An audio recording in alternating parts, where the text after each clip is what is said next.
All right, everybody, I am taking you back in time with the help of the Museum of York County, a local gym that takes old and new and brings them all together in one unforgettable experience. One fossil, one star, one magical memory at a time. I am here with my friend Sarah Lewis, who knows even more about the museum than I think I do, despite my dozens of field trips here. Thanks for having me. Of course. Thank you for coming. So this place has changed so much over the years, but the thing remains the same is the fact that it is a unique experience for York County. So many thousands of children and their parents and grandparents have come here and created memories over the years, but at the core of this is education and fun. So tell me about the museum in general.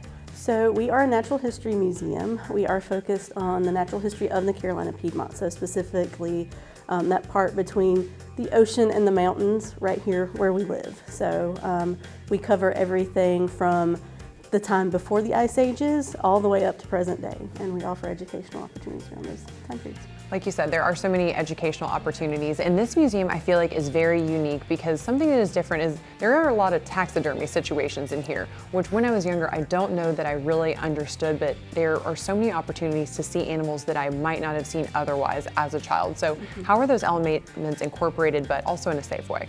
So in all of our exhibits, we have specimens, like the ones you see around us, that teach children and their families about the animals that lived here.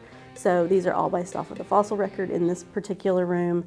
In our Naturalist Center, we have lots of animals that are specimens of animals that they can actually interact with. They can handle them, they can touch them. We have educators there to help them learn about them. It's just very hands-on.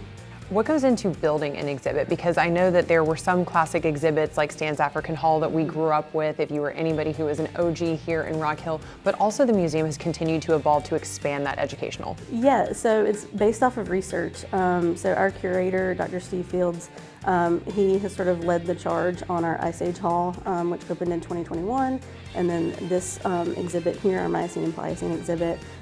So the fossil record in South Carolina is robust, and we know that all kinds of animals live here.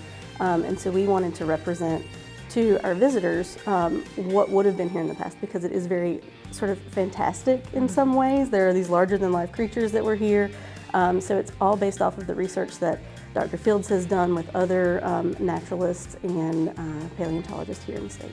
I do think it's so cool that you have so many of these opportunities right here in Rock Hill, because you don't think about the range of animals that were maybe here walking around where Main Street would be now, way before us. So as you're looking around and you're thinking of exhibits and ways the museum can evolve, what is that thought process multiple years out?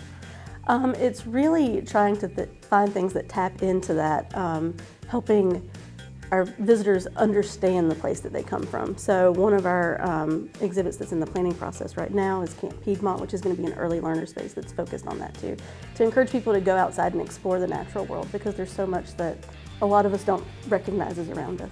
When I mentioned earlier that I've done many a field trip here, obviously a core memory was the planetarium, because what field trip is complete without the planetarium? So tell me about that, Expo. So yes, we have a full digital dome, 30-foot dome. We do live sky shows in there. So if you want to know what constellations you'll see on any given night, just come visit us, and our planetarium manager, John, can show you what to expect. When you have seen kids come here, like I mentioned, maybe it's on a field trip like me or just coming on the weekends with their parents, their grandparents, their friends, how do you see those memories being made coupled with that educational touch? Well, like you said, it's very generational. We have families that are like, the grandparents grew up coming here and now they're bringing their grandkids. So seeing them tell their grandchildren about the exhibits that they saw, and then experiencing new things together. So it is like this tradition mixed with the new that I think is very meaningful for families. Yeah, I think it's so special. I know that I would always get very excited after we would go through the museum, see everything, the new things that would pop up in the museum, but also those classic pieces that were there, and then wrapping it up at the gift shop. That always got me very excited, because there's so many also scientific elements and little prizes that aren't just toys when you go in there. Yes, we really try to stock like unique educational gifts for children in particular, but really for all ages. We have all kinds of books that are focused on the natural history of the Carolina Piedmont specifically, but also broader. Holly has some really interesting gift ideas in there, and of course we have lots of Vernon Grant stuff. Yeah, so obviously an exciting place to be, and the main thing that we wanted to do in this conversation is invite people to come and actually experience this museum for yourself. So if you were going to give us a perfect tour, a day here, what would that look like? Well, I would start in this gallery actually, sort of start furthest back in time, the Miocene Pliocene, head to our Ice Age exhibit, hit our Carolina Piedmont Today and 600 years ago, Naturalist Center, catch the planetarium show, and then hit the art at the end of the hallway.